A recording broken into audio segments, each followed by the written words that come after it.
Animals have served alongside humans in combat for millennia, and still do to this day. Since ancient times, cavalry horses have ridden into battle, pigeons have carried messages, and dogs have scouted enemy positions. But animals could be found on the battlefield for another reason, as pets. In war, where resources are scarce and food is often rationed, why would soldiers choose to keep animals around with seemingly no strategic value? In this video, we'll learn the answer to this question and find out how a mule became a friend, how a bear became an artilleryman, and how a penguin became an officer.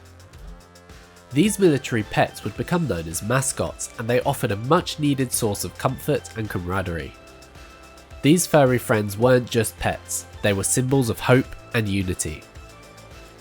While mascots primarily served as morale boosters, their working counterparts such as warhorses and sniffer dogs contributed directly to military objectives. But that doesn't mean mascots couldn't become useful.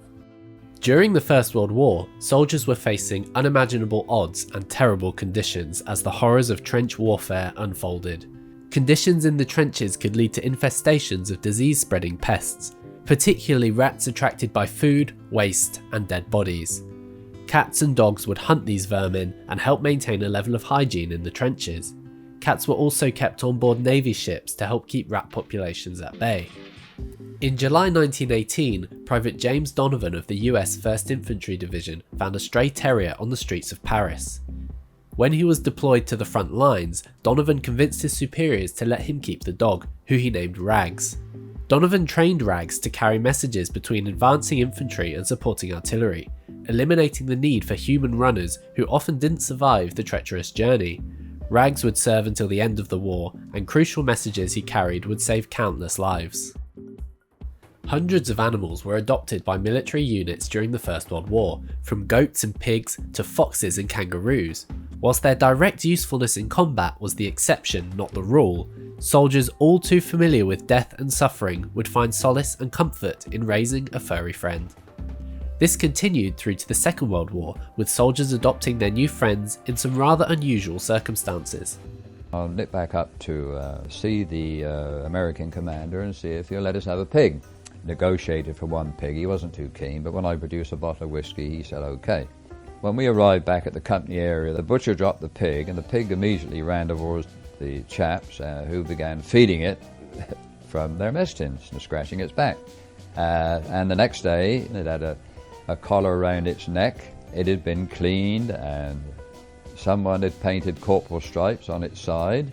It became more a pet than anything else, so we called him Corporal Grunt.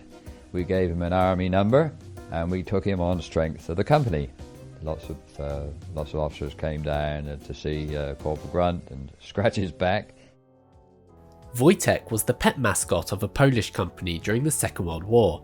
The Syrian brown bear was adopted as a cub by the troops as they passed through Iran on their way to the Middle East. Wojtek, meaning little one, eventually grew to over 6 feet tall, but he was extremely comfortable in human company, often wrestling with the men and drinking beer as a reward.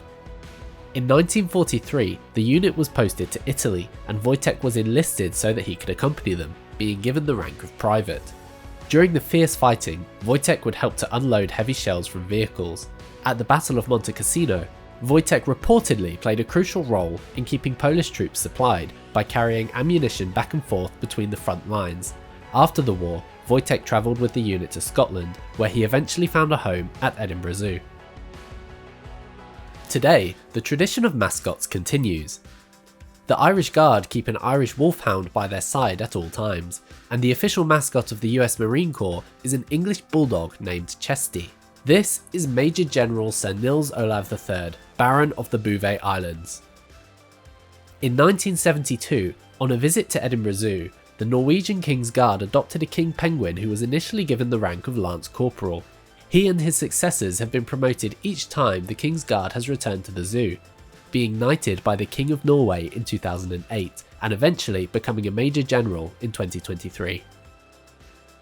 These animals provide emotional support, connect communities, and carry on the legacy of their predecessors. They're not just pets, they're living symbols of resilience, reminding us of the unique bond between humans and animals, even in the harshest environments.